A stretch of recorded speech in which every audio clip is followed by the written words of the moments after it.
Matur nuwun, Pak Nugroho. Assalamualaikum warahmatullahi wabarakatuh. Waalaikumsalam. Waalaikumsalam Om warahmatullahi wabarakatuh. Swastiastu, Namo Buddhaya. Salam sejahtera bagi semuanya. Jadi saya mencoba ini kalau suatu saat ada yang ingin memperluas sagu ya dari tanah-tanah yang sebelumnya bukan sagu atau bekas terbakar ya. Bagaimana caranya? Jadi kita mula-mula ya kita lihat dulu bahwa sagu ini merupakan tanaman penghasil karbohidrat yang cukup potensial. Yang saya lihat, saya bersama dengan orang Jepang, dengan orang Indonesia, dengan peneliti-peneliti yang lain dari mulai Aceh, ya, ke Meranti, ke Kalimantan Barat, Sulawesi Selatan, ke Pulau Seram, ke Sulawesi Selatan, itu kira-kira satu pohon itu antara 200 kilo sampai 400 kilo kadar patinya, pati kering gitu ya. Nah kemudian kalau di Papua malah ada yang satu pohon itu 975 kg pati kering. Nah, itu kalau per pohon. Sementara para mahasiswa saya yang melakukan penelitian 1 hektarnya itu berapa? 1 hektarnya itu sekitar 20 sampai 40 ton pati kering per hektar. Dan ini kira-kira sama dengan yang diteliti oleh orang-orang Jepang. Orang Jepang juga melihat pati di seluruh Indonesia itu antara 20 sampai 40 ton. Jadi kalau kita lihat sagu itu adanya di mana saja. Jadi sagu itu tumbuh di antara 10 lintang utara sampai 10 lintang selatan. Ya, itu tanah air kita itu. Tanah air kita itu antara 10 lintang utara sampai 10 lintang selatan.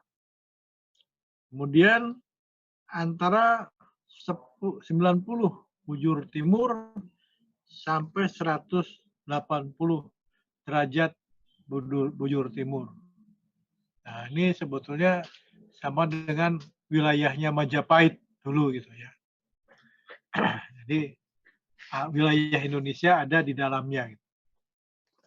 Nah, kemudian kalau kita lihat ketinggiannya, elevasinya, maka sagu itu bisa tumbuh dari pinggir pantai sampai 1000 meter di atas permukaan laut. Tapi yang paling baik memang sampai 400 meter di atas permukaan laut. Nah, sinar matahari sekitar 900 joule per sentimeter persegi per hari. Nah, lama penyinarannya sekitar 5 sampai 6 hari. Kelembabannya antara 80 sampai 90%. Suhu hariannya antara 20 sampai 29 derajat Celcius. Jadi itu kira-kira keadaan di tepi pantai ya yang lembab gitu ya. Jadi kalau kita lihat di mana saja, maka sagu itu akan bisa kita temui di Maluku, termasuk Maluku Utara, di Sulawesi. Di Sulawesi itu dari Sulawesi Selatan sampai Sulawesi Utara, kemudian di Kalimantan. Kalimantan ini di Kalimantan Barat, Kalimantan Tengah, Kalimantan Selatan, sampai Kalimantan Timur. Kemudian kalau di Sumatera, ini yang paling banyak di Riau. Di Riau Namun ada juga di Kepulauan Riau, gitu ya. Selain itu juga ada di Kepulauan Mentawai. Nah, yang paling banyak sagu di Indonesia itu adanya di Papua, yaitu 4,7 juta hektar. Di Papua Barat ada setengah juta hektar. Jadi kalau di total sagu di Indonesia itu ada 5,5 juta hektar. Sedangkan di dunia sagu itu hanya 6,5 juta hektar. Berarti 85% sagu di dunia ada di Indonesia. Jadi bukan main, kita itu mempunyai sagu yang paling banyak di dunia gitu ya. Nah, kemudian kita lihat ya, kalau tadi dikatakan bahwa 1 hektar itu bisa 20 ton, bayangkan itu, sagu itu bisa memberi makan berapa juta orang. Makanya orang Jepang mengatakan, ya, sambil berseloroh mengatakan, nanti kalau kami kelaparan, kami akan datang ke Indonesia, minta tolong ke orang Indonesia agar kami diberi makan. Karena orang Indonesia punya sagu yang berlimpah. Nah ini ya, karena itu kita harus menjaga jangan sampai sagu kita itu punah. Kemudian kalau kita lihat keragaman sagu itu, di Papua itu lebih dari 60. 60 itu baru sekitar di Jayapura, ya, kabupaten kota Jayapura. Belum melihat di kabupaten-kabupaten yang lain. Di Papua Barat juga lebih dari 20. Nah, 20 itu pun baru masih di sekitar Sorong dan Sorong Selatan. Jadi kita belum lihat lagi, belum eksplor lagi sagu-sagu yang ada di kabupaten-kabupaten lain. Demikian juga di Maluku. Demikian di Maluku, di Sulawesi Utara, Sulawesi Tenggara, ya, Sulawesi Selatan, di Riau, ya, banyak sekali aksesi-aksesi itu. Nah, menurut peneliti dari Balit Palma saja itu bahwa minimal itu ada 18 jenis. Ya. Sedangkan menurut Wijono, ini dari BPTP Papua, itu lebih dari 60.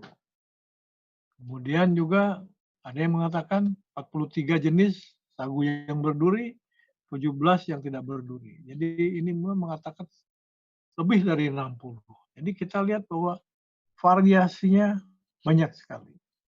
Kemudian dari sekian banyak variasi yang tinggi itu, hasil yang dia panen baru sedikit sekali. Ya. Jadi kalau kita lihat yang dipanen itu, sagu rakyat baru 241.000 ton.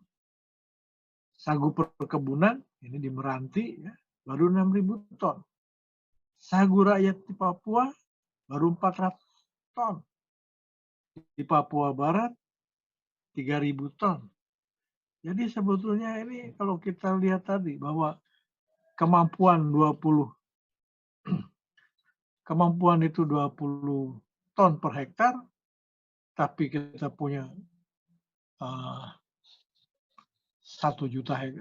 juta hektar, itu baru berapa persen saja yang dipanen. Kemudian bagaimana produktivitasnya? Kita lihat di Kabupaten Meranti, ya, bahwa ada 3 jenis Kabupaten Meranti. Ada Beremban, itu variasinya dari 81 kg per batang sampai 318 kg per batang. Sagu Sangka 82 sampai 232 batang. Sagu Meranti 105 sampai 174. Sedangkan di Kota Jayapura itu ada minimal 9 jenis, itu dari 91 sampai 447 kilogram pati kering per batang. Sedangkan di Jayapura, Kabupaten Jayapura, di dekat Sentani, dekat Danau Sentani itu ada jenis para ya, yang kandungannya 975 kg pati kering per batang. Sedangkan ada jenis rondo, ya. Jenis rondo itu tidak usah di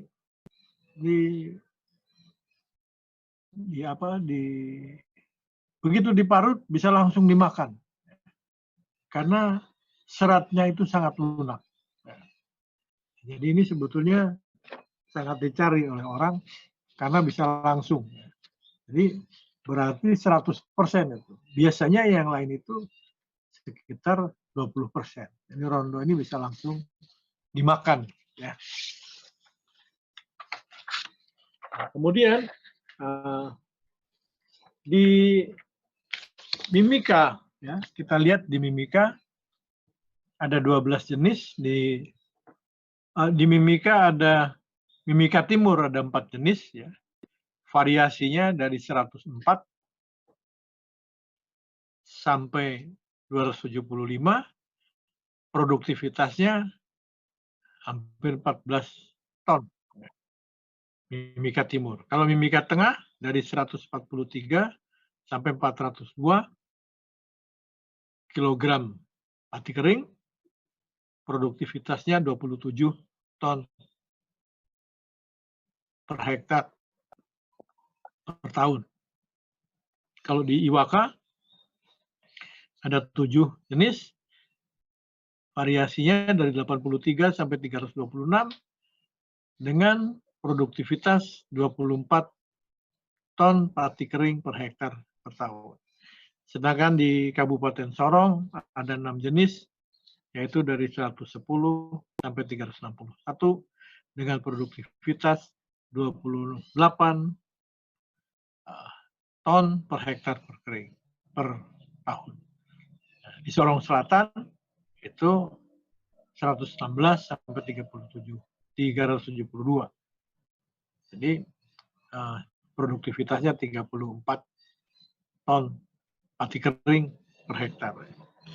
Nah, kalau kita lihat di sagu-sagu kita ya di Indonesia ini dibandingkan dengan Malaysia, di kita jauh lebih produktif, ya, lebih tinggi hasilnya.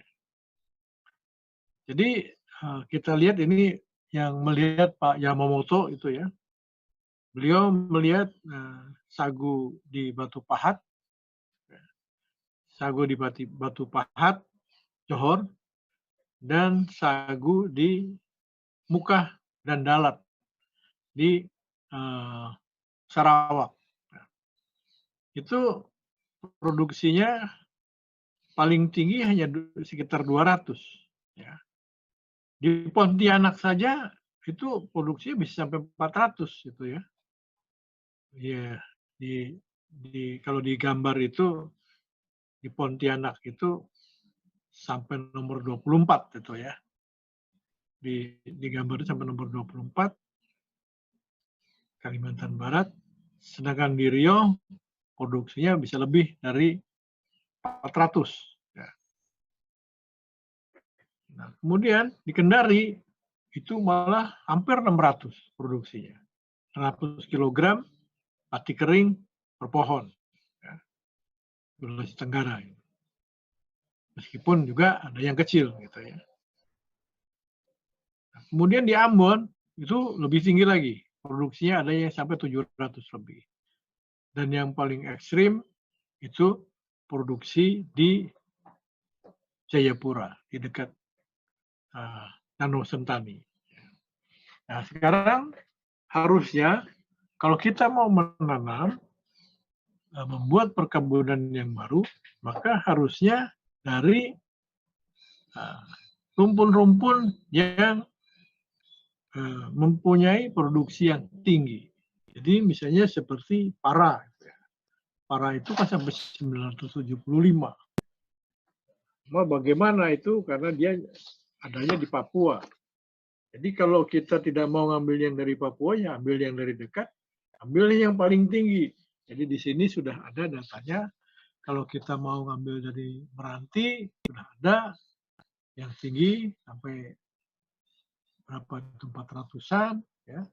Kemudian mau yang ngambil dari Kendari sudah ada, dari Maluku ya sudah ada ya. Jadi tinggal mengambil dari klaster-klaster yang produksinya tinggi, gitu ya. Jadi kita bisa lihat dari sini produksinya nih. Cuma keadaan masyarakat kita itu ya, masyarakat yang memiliki sagu, seolah-olah sagu itu produksinya sama. Jadi kalau mendatangkan sagu unggul dari desa lain, itu suka nggak mau, ya terutama di Papua sana. Kenapa mesti mendatangkan sagu dari tempat lain? Di sini kan ada sagu, kenapa mesti datangkan dari tempat lain? Nah, jadi ini memang harus diberi pengertian bahwa sagu itu beda-beda gitu ya, beda-beda.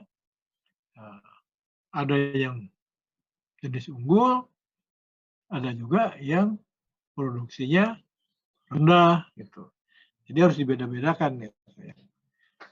Nah, sekarang kalau kita lihat, kalau kita sudah menemukan jenis yang unggul, sekarang yang mana yang harus kita ambil bibitnya? Maka bibitnya itu yang berbentuk L. Ya. Karena apa? Yang berbentuk L itu biasanya itu kadar kadar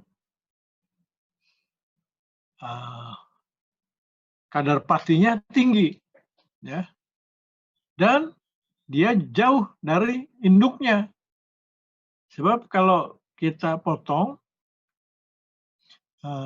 bibit bibit sagu itu biasanya ada pelukaan, dan pelukaan itu rawan dimasuki serangga.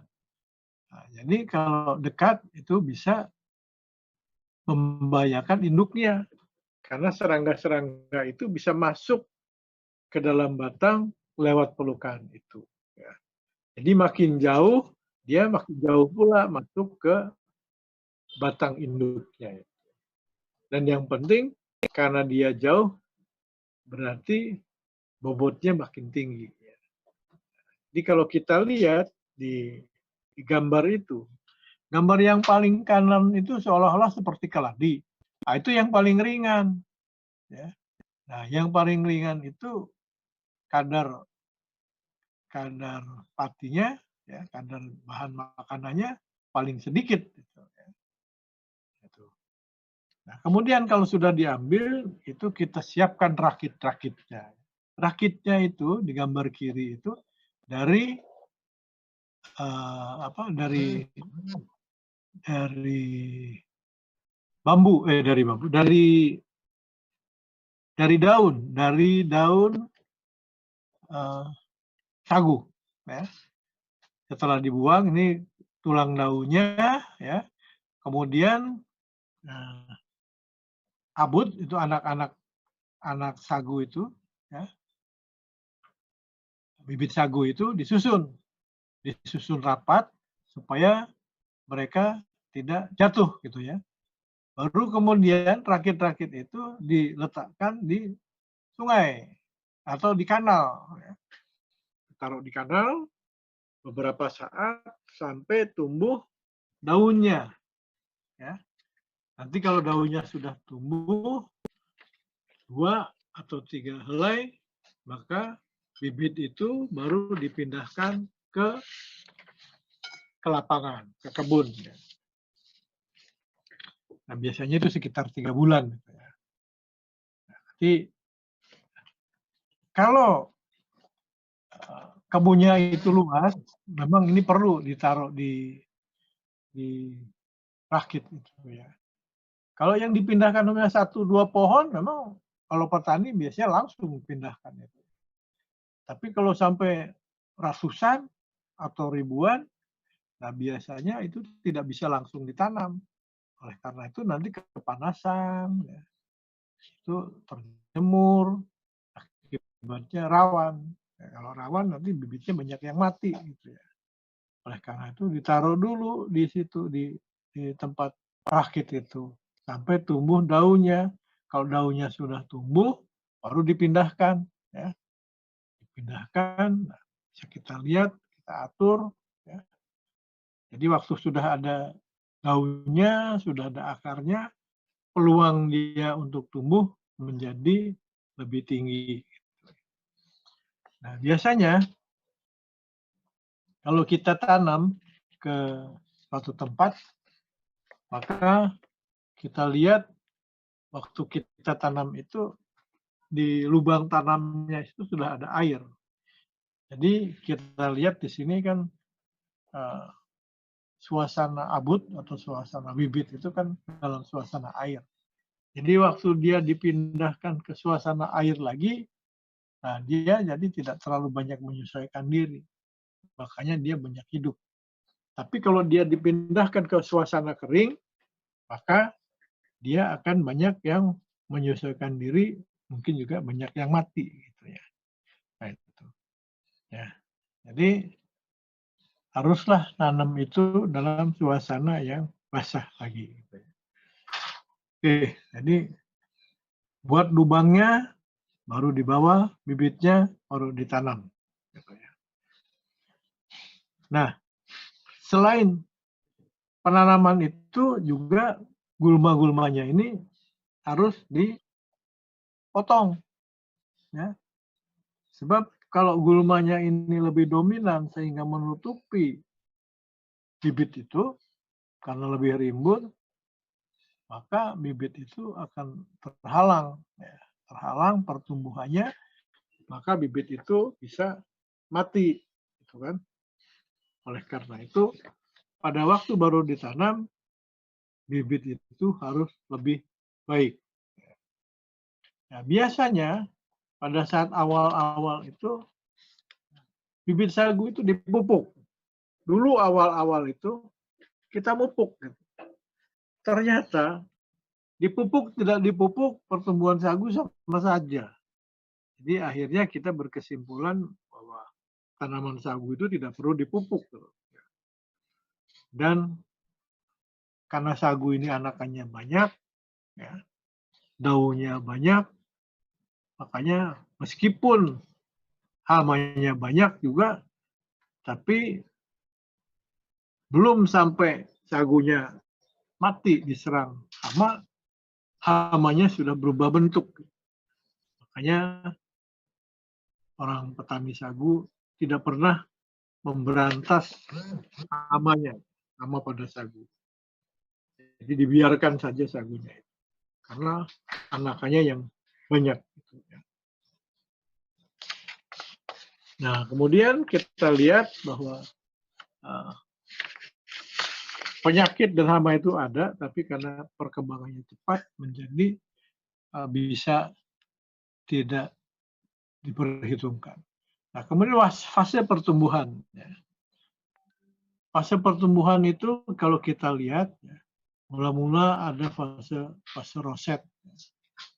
Fase roset itu mulai daun tumbuh, ya, sampai ke pertumbuhan batang.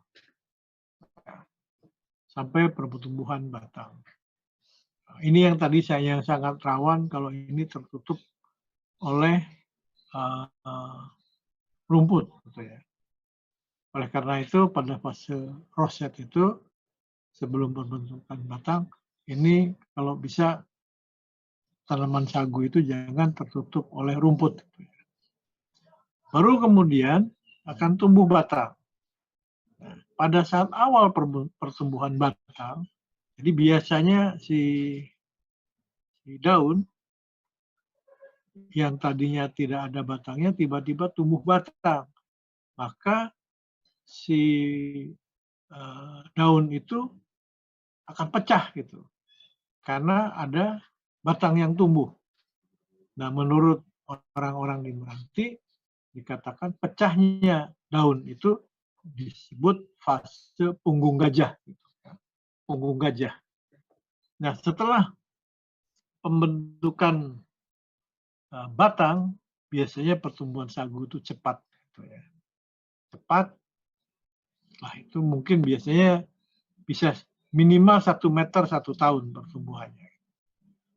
Ya, jadi setiap 1 meter setahun, ya. Jadi kalau 5 tahun 5 meter.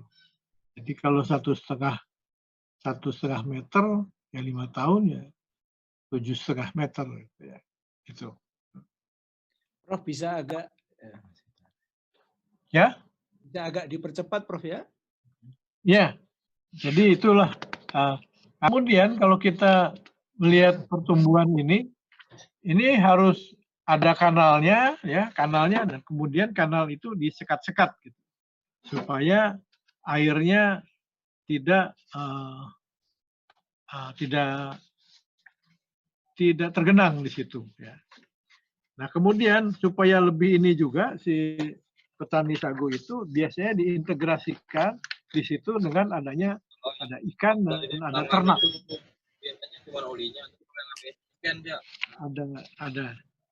Ada ternak dan ada ikan sambil menunggu dia panen, ya, sebelum panen dia nunggu itu. Jadi itulah kira-kira Pak Nugroho ya. Jadi dan tanaman sagu ini karena selalu basah, ya, kalau kanalnya dijaga maka selalu basah, maka jadi tidak mudah terbakar. Dan kalaupun terbakar, tanaman sagu ini mudah tumbuh kembali. Gitu. Jadi kalau sudah terbakar dia akan tumbuh kembali.